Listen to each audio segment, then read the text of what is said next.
अस्सलाम वालेकुम नाजरीन। ड्रामा से तुम बिन कैसे जिए की नेक्स्ट एपिसोड में आप देखेंगे। अदील जो शादी की रात ही ज़ारा से कह देता है कि वो साथ से अपनी दोस्ती खत्म कर देगी।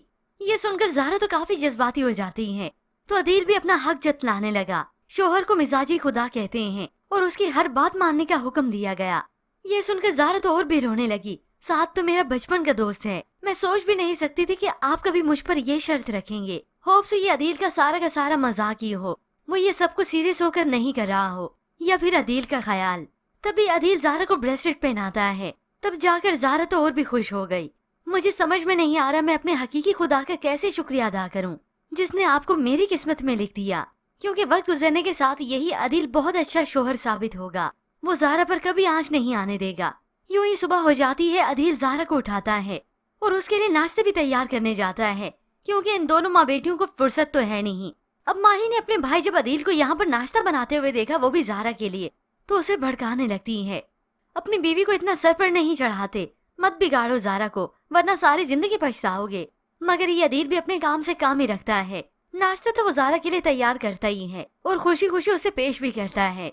मगर ऐसे में अदील की वालदा और बहन है ना, जो ज़ारा की खुशियों की दुश्मन बने हुए हैं, अपनी माँ को जाकर एक ही सो लगाती है। अदील आज बीवी के लिए खुद नाश्ता तैयार कर रहा है। मैं बता रही हूँ, आप अभी से अपने बेटे को भूल जाएं। अभी से भूलेंगी तो आपके हक में बेहतर होगा।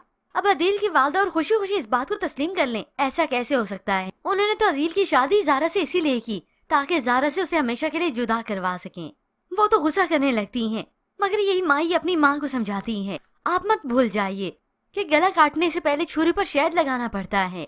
मीठी बनेगी तो ज़ारा के दिल में घर करेंगी अदील, और वो भी आप पर एतबार करने लगेगी, और तब हम ऐसी फसाद बर्पा कर देंगे, ज़ारा को अदील से हमेशा के लिए जुदा कर देंगे। अब ये सारे हरबे और सारी बातें जाकर माँ की अकल को लगती हैं, जब भी तो वो अब ज़ारा के लिए मीठी मीठी बनना शुरू हो जाएंगी।